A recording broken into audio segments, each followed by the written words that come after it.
नमस्कार दोस्तों, क्या हाल चाल। सब ठीक ठाक। आप सबका स्वागत है मेरे YouTube चैनल AMG क्लासेस में। आशा करता हूँ सब ठीक ठाक होंगे, स्वस्थ होंगे। आज हम पढ़ेंगे हरियाणा जीके। और हरियाणा जीके में हमने पीछे की जो क्लास थी उसके अंदर हमने पढ़ा था लोधी वंश। लोधी वंश जो है 1526 में इसका क्या हो जाता है, अंत हो जाता है। और 1526 में मुगल काल का क्या हो जाता है, प्रारंभ हो जाता है। कि दिल्ली सल्तनत काल पढ़ रहे थे। दिल्ली सल्तनत काल का 5 नंबर का वंश था लोधी वंश। कि इसका आखिरी शासक था कौन, इब्राहिम लोधी। वो युद्ध के मैदान में मारा जाता है और 1526 में मुगल आ जाते हैं भारत में। और जो पहला व्यक्ति था वो आया था 1526 में, जिसका नाम था बाबर। बाबर और इब्राहिम लोधी के बीच में लड़ाई होती है, जिसमें इसकी क्या हो जाती है, जीत हो जाती है। और इसको बुलाने वाला था राणा सांगा। और इब्राहिम लोधी के मरते ही भारत के अंदर मुगल काल का प्रारंभ माना जाता है। तो आज हम पढ़ेंगे मुगल काल। मैंने पीछे के एक वीडियो में ये बात की थी कि 11वीं और 12वीं का जो सिलेबस है NCERT के बुक से मुगल काल को क्या कर दिया गया है, हटा दिया गया है। सरकार ने ये बोल दिया है कि मुगल काल अब NCERT के बुक में नहीं पढ़ाया जाएगा, या इसका कोई भी जिक्र NCERT की 11वीं और 12वीं की हिस्ट्री की बुक में नहीं किया जाएगा। मगर हम जो है हरियाणा स्टाफ सिलेक्शन कमीशन के पेपर की तैयारी कर रहे हैं, और इस आयोग ने अभी तक ये नहीं बोला है कि भाई मैं मुगल काल से प्रश्न नहीं पूछूंगा। तो हम क्या है, मुगल काल पढ़ लेते हैं। इतने वर्षों से पढ़ते हुए आ रहे हैं, तो 6 महीने, 1 साल, 2 साल, जब तक हमारा हरियाणा स्टाफ सिलेक्शन कमीशन का कोई पेपर निकल नहीं जाता, तब तक हमें इसे पढ़ने में कोई भी आपत्ति नहीं होनी चाहिए। क्योंकि हमें पेपर निकालना और हरियाणा स्टाफ सिलेक्शन कमीशन का कुछ अलग ही अंदाज होता है। कहीं से भी क्या है, प्रश्न पुट कर देता है, पूछ लेता है, जिसका कोई तथ्य नहीं होता, वहां से भी प्रश्न आए हुए हैं। तो आज हम पढ़ेंगे हरियाणा जीके में मुगल काल, और बाबर को आज हम पढ़ने का क्या करेंगे, काम करेंगे। तो आइए शुरू करते हैं हरियाणा जीके की आज की क्लास। मुगल काल से 2 या 3 क्लास लगेगी मुगल काल पे। ज़्यादा बड़ा हमें पढ़ना नहीं है, क्योंकि हमें पूरे भारत का नहीं पढ़ना, केवल हरियाणा का पढ़ना है। तो हम हरियाणा के अंदर 2-3 क्लासें लगेगी, उसमें ही मुगल काल को क्या कर देंगे, निपटा देंगे। मुगल काल जो है हरियाणा के अंदर मुगल काल पढ़ेंगे हम बस। मुगल काल जो है 1526 से शुरू होता है। 1526 में कौन शुरू करता है मुगल काल को, तो व्यक्ति है बाबर। हमने पढ़ा होगा कि 1526 में अभी भी बताया इब्राहिम लोधी वर्सेस बाबर का युद्ध होता है, जिसमें बाबर की क्या हो जाती है, जीत होती है, और इब्राहिम लोधी की क्या हो जाती है, मृत्यु हो जाती है। जैसे ही इसकी मृत्यु होती है तो बाबर जो है दिल्ली की गद्दी के ऊपर बैठ जाता है। अब बात आती है 1527 ईस्वी की।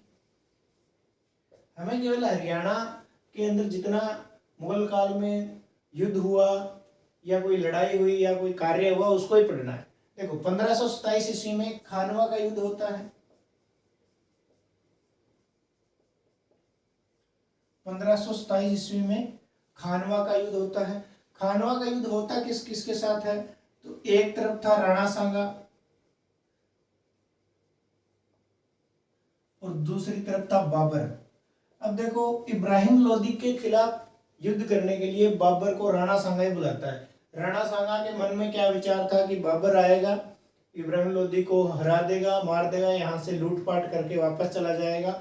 मगर बाबर जो है यहाँ पे जैसे ही आया, उसने देखा कि हाँ भाई, चांदी ही चांदी है तेरी, तो वापस क्यों जाए। वो दिल्ली की गद्दी के ऊपर आसीन हो जाता है, काबिज हो जाता है, और बैठ जाता है कि मैं यहाँ से उठने वाला नहीं हूं। तब राणा सांगा की बात समझ में आती है कि इसको गलत बुला लिया। तब राणा सांगा बाबर के साथ युद्ध करता है। अब इस युद्ध में भी क्या है, बाबर की क्या होती है, जीत होती है और इसकी क्या होती है, हार होती है। मगर हमें जो बात पढ़नी है वो देखो कि हरियाणा में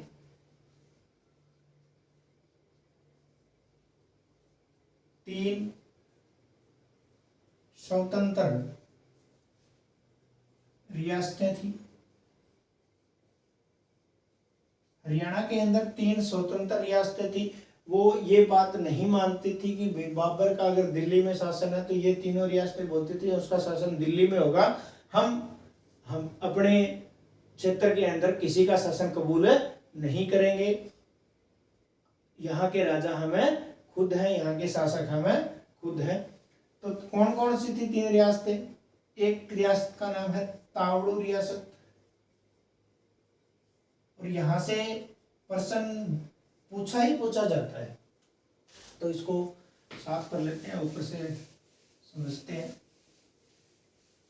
बहुत इंपॉर्टेंट है यहाँ पे, क्योंकि यहाँ से एक क्वेश्चन पक्का आता है, कोई भी पेपर हो हरियाणा का उसके अंदर। तो पहली जो रियासत है उसका नाम है तावड़ू रियासत। तावड़ू रियासत का जो क्षेत्र है वो है मेवात का क्षेत्र, और इसका जो शासक था उसका नाम था हसन खां मेवाती। हसन खां मेवाती। 2 नंबर की जो रियासत है वो है फरूखनगर, फरूखनगर रियासत। और ये फरूखनगर रियासत है, इसका जो क्षेत्र था वो है गुरुग्राम। आज भी फरूखनगर कहाँ पड़ता है? गुरुग्राम में ही पड़ता है। और इसका जो शासक था उस शासक का नाम था दलेल खां, और कहीं कहीं भी लिखा आता है फौजदार खां।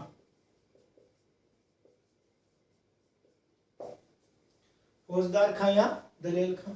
नंबर 3 जो रियासत थी वो थी मंडार रियासत, मंडार रियासत। और मंडार रियासत का जो क्षेत्र था वो था कैथल, कैथल के आसपास के क्षेत्र में ये फैली हुई थी। और इसका जो शासक था उसका नाम था मोहन सिंह। तो ये बातें याद रखना कि तावड़ू रियासत का क्षेत्र कौन सा था? मेवात था, और शासक हसन खां मेवाती था, मेवाती था। इन 3 रियासतों से 1 नंबर का क्वेश्चन हर बार पूछा जाता है पेपर में, चाहे वो हरियाणा का कोई भी पेपर हो। फरूखनगर रियासत, क्षेत्र था गुरुग्राम, और शासक था दलेल खां, या कहीं कहीं लिखा था फौजदार खां। तीसरी रियासत थी मंडार रियासत, क्षेत्र था कैथल, और शासक था मोहन सिंह। अब खानवा के युद्ध के बारे में बात करते हैं।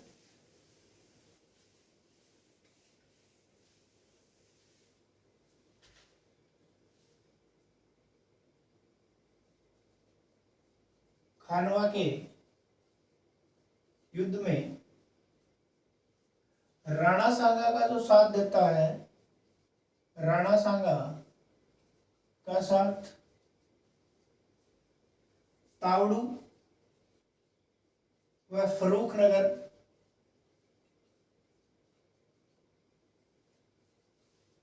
रियासत के शासकों ने दिया।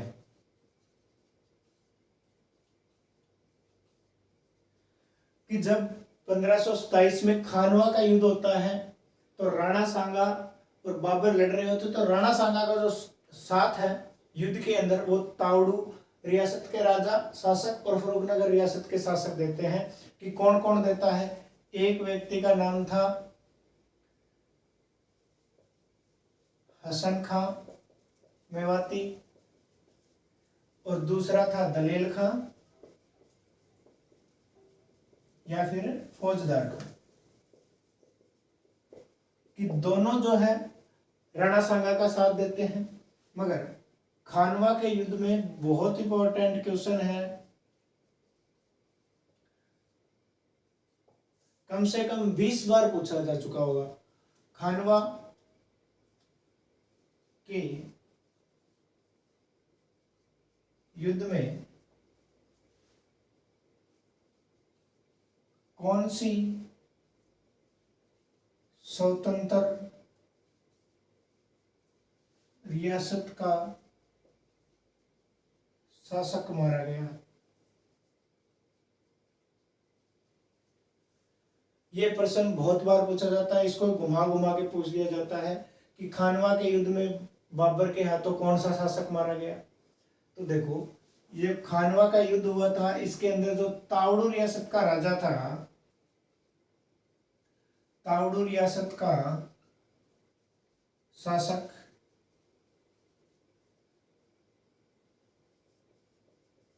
हसन खां मेवाती जो है, बाबर के हाथों मारा जाता है।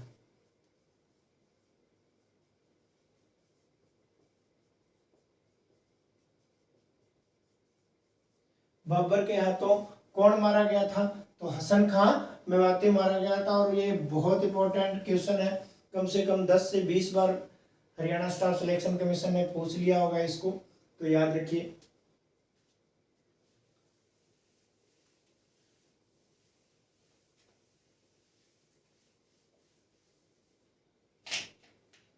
बाबर ने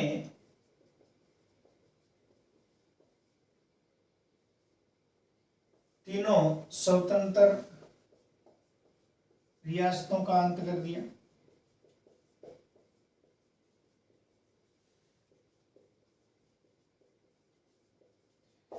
कि जैसे ही खानवा का युद्ध हुआ, खानवा के युद्ध के बाद में बाबर ने हरियाणा के अंदर 3 स्वतंत्र रियासत थी और तीनों स्वतंत्र रियासतों का क्या कर दिया?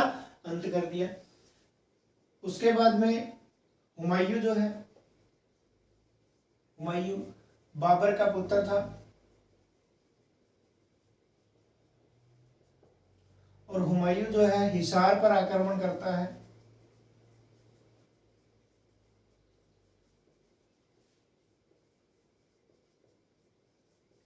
हिसार पर आक्रमण करता है और हिसार का जो शासक था उसका नाम था हमीद खां। हमीद खां और हुमायूं के बीच में क्या होती है? लड़ाई होती है। इस लड़ाई में हमीद खां मारा जाता है। इस लड़ाई में हमीद खां मारा जाता है और ये बात देखकर बाबर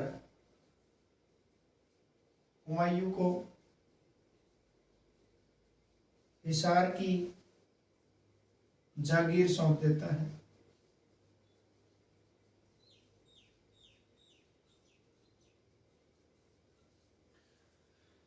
बाबर हुमायूं को क्या करता है? हिसार की जागीर सौंप देता है। हुमायूं जो है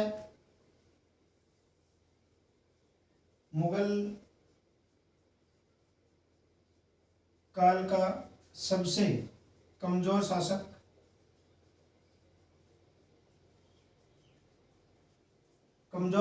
था और ये हुमायूं जो है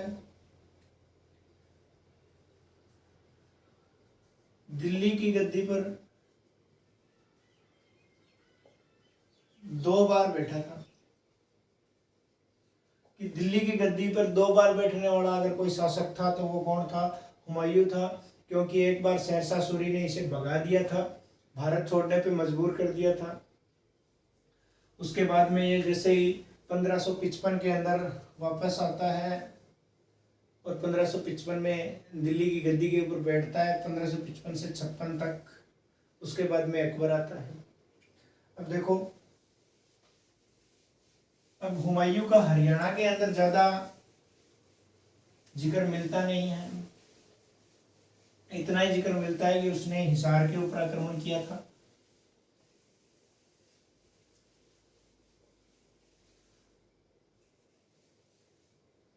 अब बात आती है 1541 की। 1541 के अंदर शेरशाह सूरी जो है वो राजा बनता है।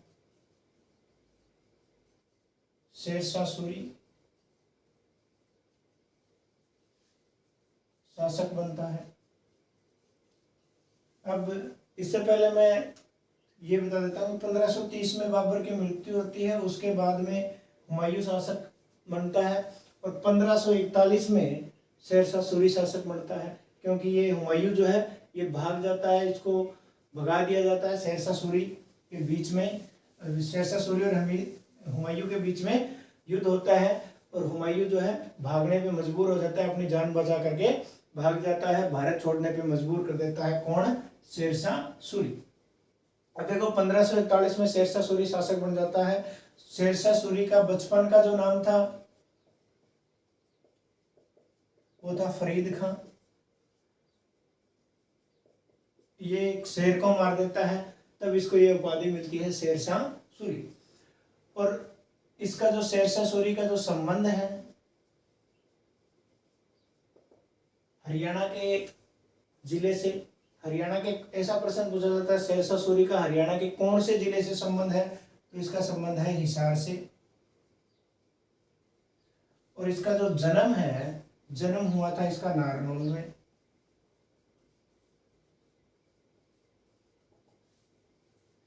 हरियाणा से इसका बहुत अच्छा नाता रहा है, जन्म हुआ नारनौल में, यहीं इसका पालन पोषण हुआ। उसके बाद में इसका जो संबंध है वो हिसार से है। बचपन का नाम है फरीद खान है। अब देखो 1500 शेरशाह सूरी क्या करता है, बात आती है 1543 ईस्वी की। 1543 ईस्वी में रुपया नामक मुद्रा चलाता है।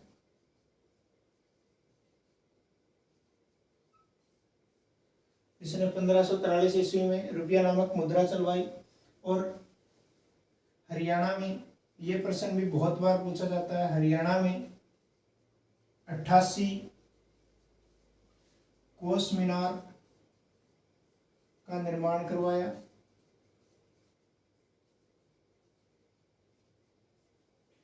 और एक कोस मीनार जो है करनाल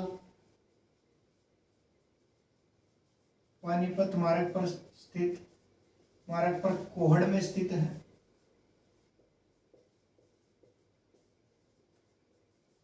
कोहड़ कोई गांव है करनाल और पानीपत मार्ग पर, उसके ऊपर एक कोस मीनार अभी भी इसकी सुरक्षित पड़ी है, और उस कोस मीनार के चारों ओर बैरिकेड्स लगाए गए हैं।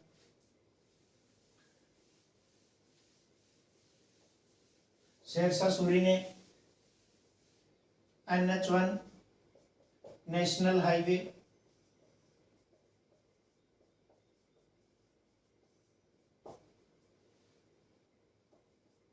वन और 2, नेशनल हाईवे 1 और 2 शेरशाह सूरी मार्ग,